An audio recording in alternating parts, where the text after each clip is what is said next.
భగవతే వాసుదేవాయ. ఓం నమో నారాయణాయ. ఓం నమో భగవతే వాసుదేవాయ.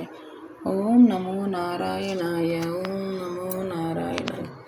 నమో నారాయణాయ. ఓం ఏడుకొండలవాడ వెంకట గోవింద గోవింద. ఆపద ముక్కలవాడ అనాథ రక్షక Govinda Govinda. Hi, welcome to Padma blogs. ఏం చేస్తున్నారు ఫ్రెండ్స్? ఎలా ఉన్నారు? నేను ఒక టాపిక్ మీద మాట్లాడాలని అనుకుంటున్నాను. మనసు ప్రశాంతంగా హాయిగా ఉండాలి అంటే దైవం కాడి నుంచి వచ్చిద్ది అనుకుంటున్నాను. ఇంట్లో ఎన్ని చికాకులు ఉన్నా, ఎంత ఇదిగా ఉన్నా కానీ ఒక్కసారి దేవుడి పటాలు చూసి వాళ్ళ చిరునవ్వు చూడంగానే మనసు ఎంత ప్రశాంతంగా ఉండిద్ది. అమ్మ చిరునవ్వు చూడంగానే మనసులో బాధలన్నీ పోతాయి. ఎందుకో ఫ్రెండ్స్, ఈ మధ్య ఎవరు చూసినా సరే కూతురు గొప్ప కొడుకు గొప్ప అన్నట్టుగా చేస్తారనమాట.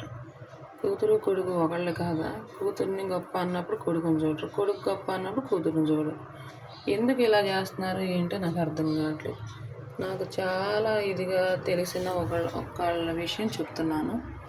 వాళ్ళ ఇంట్లో వాళ్ళు కూతుర్ని ఎంతో గొప్పగా చూసుకుంటున్నారు ఫ్రెండ్స్. వాళ్ళ పిల్లలు వాళ్ళని ఇవే చూసుకుంటారు తప్పితే కొడుకు పిల్లలు ఏంటా అనే ఇదే రాదు ఫ్రెండ్స్. ఎందుకో ఎంతో కొంచెం మనసు బాధగా అనిపించింది అన్నమాట. అందుకే మీతో పంచుకుంటున్నాను. వాళ్ళ గురించి మొక్కులు మొక్కోవటం, మొక్కులు తీరవటం, చెయ్యటం. అందరూ ఒకటి కాదా? ఎవరి పిల్లలైతే ఏమైంది? ఇప్పుడు ఇద్దరు పిల్లలు ఉన్నప్పుడు ఇద్దరిని సమానంగానే చూడాలి. ఒకళ్ళనొకలాగా చూస్తే ఎక్కడైనా సరే భేదాలు వస్తూనే ఉంటాయి అన్నమాట. అది తెలియాలి. ఎంత దేవుడు ఎంత ఇది కష్టం పెట్టినా కూడా ఇంకా అర్థం కావట్లే వాళ్ళకి. ఎప్పుడూ కూతురే గొప్ప, కూతురు పిల్లలే మంచి ఇదిలో ఉండాలి. కొడుకు ఏ రోజు కొడుకు గురించి ఒక్క మొక్కులు మొక్కాలి. పిల్లలు పుట్టాలని మొక్కుంది కొడుకు, కూతురికి పిల్లలు ఉద్యోగాలు రావాలని మొక్కుంది, వాళ్ళు ప్రయోజకులు అవ్వాలని మొక్కుంది.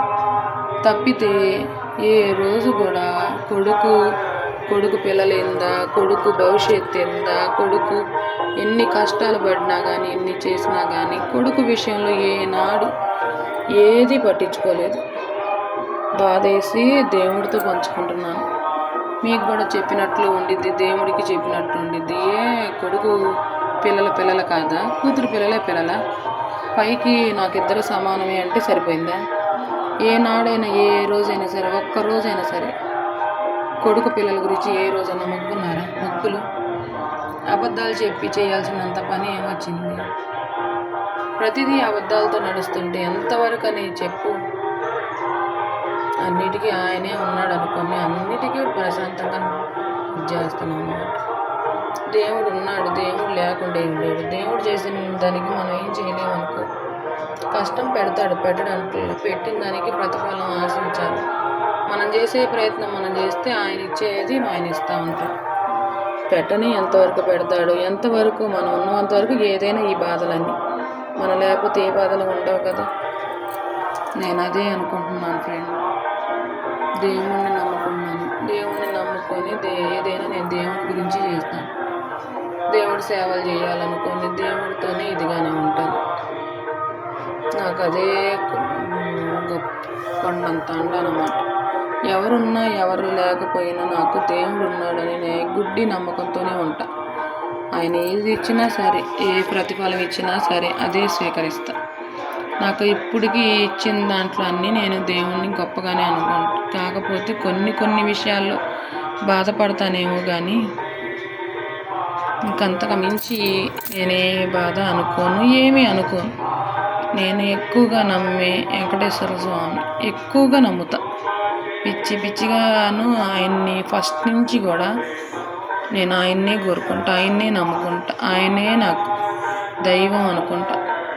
నేను 2 సార్లు మా పిల్లల చిన్నతనంలో ఉన్నాగా సేవలకు వెళ్ళాలని ఎన్నిసార్లు కోరుకున్నాను. అనుకోకుండా అవకాశం ఇచ్చాడు. అనుకోకుండా అవకాశం ఇచ్చాడు. అవకాశం ఇచ్చి ఆయన నాకు 4 రోజుల్లో ప్రయాణం ఇచ్చాడు. చక్కగా చేసుకొని వచ్చేటట్టు చేశాడు. రెండోసారి కూడా వెళ్ళాలి అనుకున్న తర్వాత మా అమ్మాయికి పెళ్ళి కుదిరింది. పెళ్ళి చేసి పిల్లలు ఇలా కొంత టైం సరిపోయింది. అయినా కూడా అనుకోకుండా ఇచ్చాడు అవకాశం. మొన్న బ్రహ్మోత్సవాల టైంలో స్వామివారికి మేము సేవ చేయటం మాకు అసలు ఎంత మహద్భాగ్యంగా భావిస్తున్నానంటే, అసలు ఆయన నిజ రూపం సుప్రభాత సేవలో ఇచ్చాడు, ఆయన గరుడ సేవలో ఇచ్చాడు, వాహన సేవల్లో అన్నిట్లో పాల్గొన్నాం అన్నమాట. మేము అనుకున్నందుకు స్వామివారు నన్ను మంచిగానే కాకపోతే కొంచెం బాధలు ఉన్నాయి. ఆ బాధలు ఆయనే తీరుస్తాడు. పిల్లలు మంచి భవిష్యత్తు కావాలి. నా పిల్లల గురించి ఎవరో ఏదో అనుకుంటారు, ఎవరో ఏదో చేస్తారని నేను ఏ రోజు అనుకోను. దేవుడు ఉన్నాడు, ఆయనే చేస్తాడు ఏదైనా. నా పిల్లలకు మంచి భవిష్యత్తుని ఇస్తాడని, మంచిగా చూసుకుంటాడని అనే కోరుకుంటున్నాను. మేము ఏది చేసినా దేవుణ్ణి కోరుకుంటాం, దేవుడి గురించి అనుకుంటాం. వాళ్ళే మాకు ఏదైనా సరే ఏది చేయాలన్నా అన్నిటికీ వాళ్ళే మాకు ఇచ్చే ఫలం కూడా. వాళ్ళు ఇచ్చింది అదే ప్రసాదం అనుకొని తీసుకోవటం. కాకపోతే బాధ ఉండిద్ది, ఉండదని అనుకోవట్లేదు.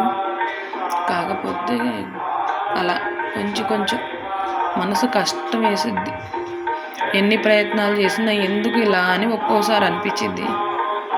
కష్టాలు పెట్టి తర్వాత ఇది చేస్తాడేమో, మంచి రోజులు ఇస్తాడేమో అని చూస్తాను. కష్టం తర్వాత ఇక సుఖం అందుకని అనుకుంటా. దేవుణ్ణి మించిన దైవం లేదు. మనుషులు నమ్మితే మోసపోతాం, దేవుణ్ణి నమ్మితే మోసపోం. ఏదో రూపంలో ఆయనే సాయం చేస్తాడు అనుకుంటాను.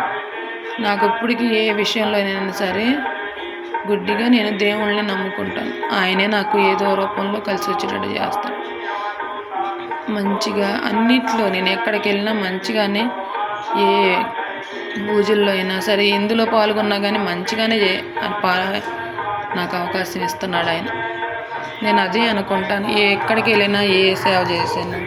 శ్రీశైలం సేవ చేసుకొచ్చుకున్నాను, విజయవాడ అమ్మవారి దగ్గర, తిరుపతి, అన్ని సేవలు చేశాను అనమాట. ఆంజనేయ స్వామి పూర్ణూరు ఆంజనేయ స్వామి గుడి చేయందంటూ లేదు.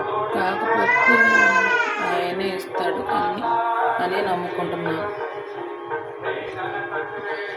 ఆయనే ఇవ్వాలి, ఏది ఇచ్చినా ఆయనే అనే నమ్ముకుంటున్నాను. నేను చెప్పిన దాంట్లో తప్పు ఉంటే కామెంట్ చేయండి. నాకు తోచింది చెప్తున్నాను. ఏదైనా సరే అమ్మాయి గొప్ప అబ్బాయి గొప్ప అని ఏ రోజు అనుకోకూడదు. ఇద్దరు సమానంగా చూసుకోవాలన్నది నాది.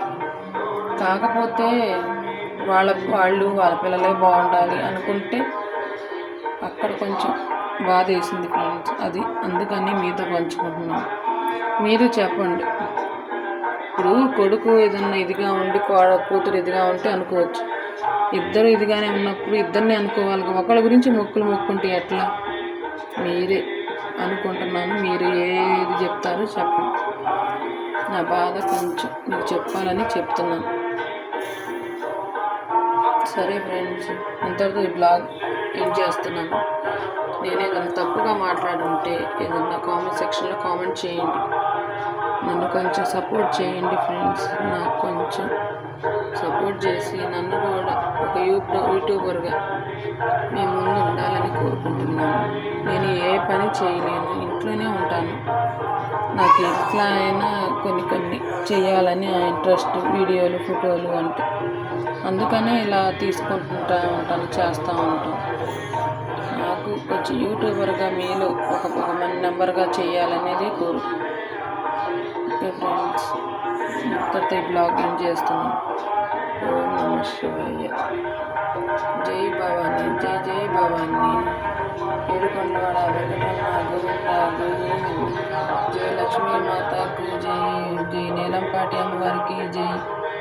జై విష్ణు కొండపాటి పోలేరమ్మ తల్లికి జై. విష్ణుచరం తల్లికి జై. జై బ్రహ్మ విష్ణు శివాత్మకాయ నమః. ఓం సాయి శ్రీ సాయి. వీర వెంకట సత్యనారాయణ స్వామి వారికి జై, మహాలక్ష్మి అమ్మవారికి జై, పద్మనాభ స్వామికి జై. Okay friends, bye.